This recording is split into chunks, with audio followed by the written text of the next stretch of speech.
Today we are talking with Sandra Lyths. Sandra, welcome to the program. Thank you very much. What is your job? I'm the director of the Hispanic Outreach Center. Actually, I'm the CEO of the Intercultural Advocacy Institute, and the Hispanic Outreach Center is a major program of the Institute.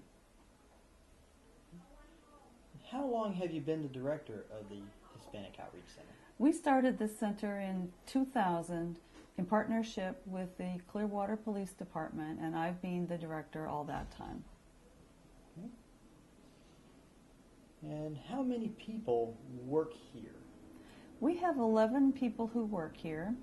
One of those people is our police officer. That truck was way too loud. I heard every bit of it. Okay, I'll start again. How many people work here? We have 11 people working here.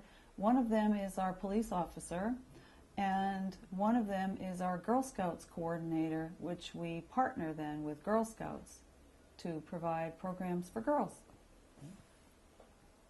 Is the center a non-profit organization? Yes, it absolutely is.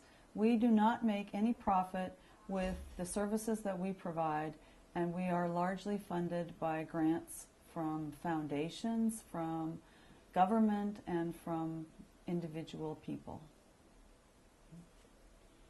Please explain what a nonprofit organization is and what nonprofit means. Nonprofit means that most of our services, because they're grant funded, are free for anyone who comes here, and it means that we do not charge very high fees for anything. So if we charge a fee at all, it's a very small fee, and at the end of the year our real goal is to meet the costs of what it costs us to provide the services to the community. That's all. Tell us what your organization does. Our institute does several things. One of them is direct services. And anyone who comes here knows that we provide victim advocacy if a person has been a victim of a crime. We have youth services, we have a family program, we have a counselor who works here, and so we do a lot of direct services to people who need them. We also help people obtain services from other organizations. So if someone needed to go to a food bank, and we don't have a food bank here, but we could provide an interpreter or some assistance. That truck got us too. To go to the food bank. Sorry, but they just can't hear you. So I'll start again. Tell us what your organization does. We provide direct services for people who need them, like youth services. A person who is being a victim of a crime can come here. We have family services, and we do a lot to support individuals and families in the community. We also provide referral services to other organizations when we don't provide a service here, like a food bank or something, clothing for children. We will provide an interpreter and a referral for someone who comes here to go to that organization and obtain the services they need. Who can use your services, and how much do they cost? Anyone can walk in our door and get information and a referral, and for people who need more services than that, we can help with more intensive services, and we don't charge for most of what we do.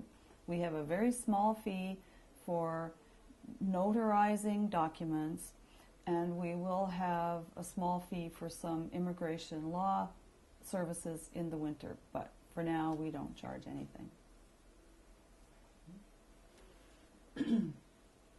How many people do you serve? We serve about 3,000 people every year, and that includes the events that we have.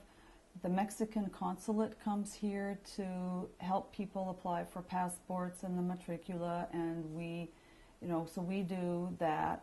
Plus, we do very intensive family and individual services in addition. So it's 3,000 people every year.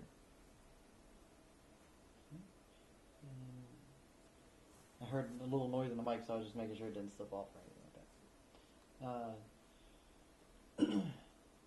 Do you only help Spanish-speaking people? We will help anyone, but we mostly promote or advertise our services in Spanish. So we are really here for the Spanish-speaking community, and that's the community that we reach out to. And we spend all of our advertising and brochures and so on energy to reach Spanish-speaking people. And we're the only ones who do as much of that as we do.